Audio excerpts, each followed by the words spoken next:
मैं हूं मोहम्मद अजमत। मेरे यूट्यूब चैनल मिन्नत टाइम्स पर आप दोस्तों का इस्तकबाल है। दोस्तों, आजकल हमारे समाज के अंदर इर्तिदाद का फितना बहुत तेजी के साथ फैल रहा है। पहले तो ऐसा होता था कि मुस्लिम लड़कियां अक्सर गैर मुस्लिम आशिकों के साथ पढ़ाई लिखाई के बहाने पर कॉलेजेस और यूनिवर्सिटीज में छूट देने की वजह से भाग जाया करती थी और बाकायदा ये सिलसिला अभी भी जारी है। लेकिन आज का जो ताज़ा मामला है वो एक मुस्लिम लड़का अपनी गैर मुस्लिम माशूका के साथ बाकायदा एक मंदिर में जाकर शादी कर लेती है और ये कहता है कि हिंदू धर्म में शुरू से उसकी श्रद्धा रही है। लेकिन इसके पीछे जो कहानी है वो हैरान कर देने वाली है। दोस्तों, उत्तर प्रदेश का एक जिला है बस्ती। उसी बस्ती जिले में एक सद्दाम हुसैन नाम का लड़का अन्नू सोनी नाम की एक गैर मुस्लिम लड़की से 10 साल पहले दोस्ती करता है। जाहिर सी बात है, जब दोस्ती होती है तो फिर धीरे धीरे दोस्ती का रास्ता प्यार के दरवाजे तक पहुंचता है।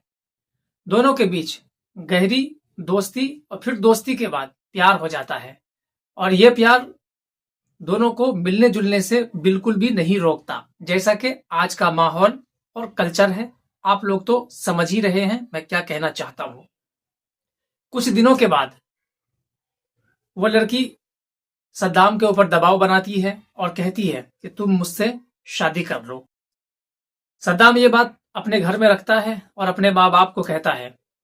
तो उनके माँ बाप कहते हैं कि बेटा तुम मुस्लिम हो और वो लड़की हिंदू है, इसलिए ये शादी नहीं हो सकती। अगर ये शादी हम करवा देते हैं या इसके लिए हम राजी भी हो जाते हैं तो जो हिंदू संगठनें हैं वो हमारे पीछे हाथ धोकर पड़ जाएगी और हम सबको सलाखों के पीछे जाना पड़ेगा। लेकिन बेटा बजिद हो जाता है तो माँ बाप उसको समझाते हैं, लिहाजा बेटा मान जाता है।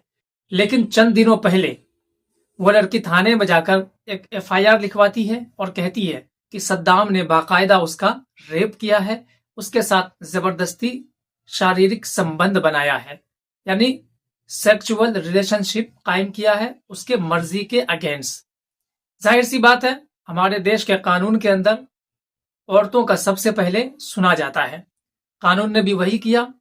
अन्नू सोनी के बयान को दर्ज किया और उसके आधार पर एफआईआर दर्ज करते हुए सद्दाम के घर वालों को बुलाया और उनसे कहा कि अपने बेटे की शादी इस लड़की से कर दो, नहीं तो तुम्हारा बेटा सलाखों के पीछे पहुंच जाएगा। ना चाहते हुए भी बादिले नाखास्ता सद्दाम के माँ बाप तैयार हो जाते हैं और सद्दाम उस लड़की से शादी करने के लिए तैयार हो जाता है। लेकिन ट्विस्ट तब आता है जब हिंदू संगठन उसके ऊपर यह इल्जाम लगाते हैं कि तुमने लव जिहाद किया है, इसलिए तुम पर लव जिहाद का भी केस लग सकता है और तुम सलाखों के पीछे जा सकते हो।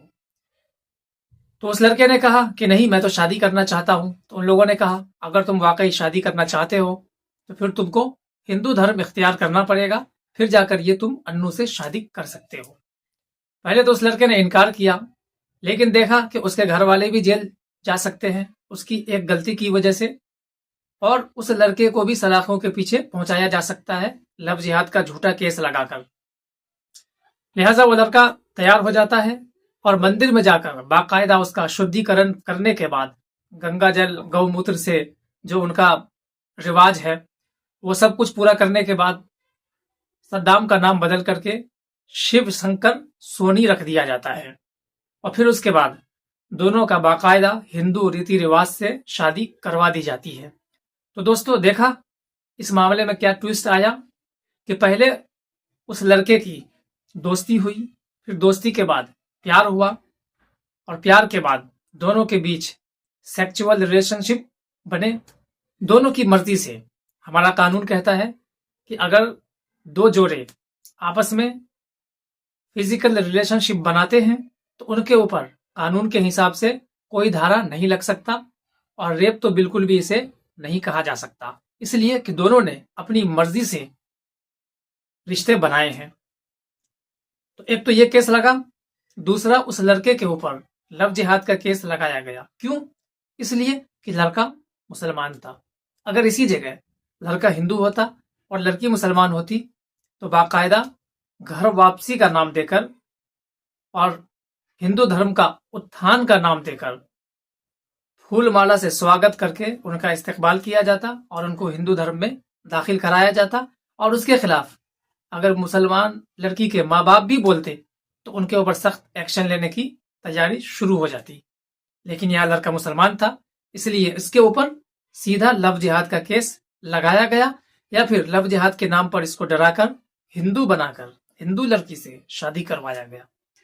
जरा समझिएगा इस बात को कि मुसलमानों के खिलाफ, और खासकर वो मुस्लिम लड़कियां जो कॉलेजेस में पढ़ती है या फिर किसी कंपनी में काम करती है, या फिर वो मुस्लिम लड़के जो हिंदू लड़कियों के टच में हैं, उनके खिलाफ कैसी साजिशें रची जा रही है, इस वीडियो से आपको अंदाजा हो गया होगा। दोस्तों, हमारा वीडियो बनाने का मकसद उन माँ बाप को बताना है कि उनकी लड़कियां उनके नाक के नीचे उनके छूट देने की वजह से, हालांकि माँ बाप तो छूट इसलिए देते हैं कि उसका मुस्तकबिल संवर सके, रोशन मुस्तकबिल बना सके अपना, माँ बाप, खानदान और कौम का नाम रोशन कर सके और कौम के लिए कुछ खिदमात दे सके। लेकिन ये लड़कियां गुलछर्रे उड़ाने में कोई कमी, कोई कसर नहीं छोड़ती। पहले तो लड़कियों का शिकार बनाया जाता था, लेकिन लड़कियां अब आसान शिकार हो गई है, खासकर मुस्लिम लड़कियां। तो अब हिंदू लड़कियों के जरिए मुस्लिम लड़कों को फंसाने की और फिर उसका मजहब तब्दील करने की ये एक गहरी साजिश और चाल चली जा रही है हमारे हिंदुस्तान के अंदर। इस चाल को समझना बेहद जरूरी है, नहीं तो हो सकता है आप में से कोई भाई जो हमारा वीडियो देख रहे हैं वो भी इसके झांसे में आ सकते हैं। ये वीडियो अच्छी लगी हो इसे लाइक शेयर जरूर करें और ज्यादा से ज्यादा लोगों तक शेयर करें, ताकि वो लोग भी इस वीडियो को देखकर अपने बच्चों की तरबियत कर सके।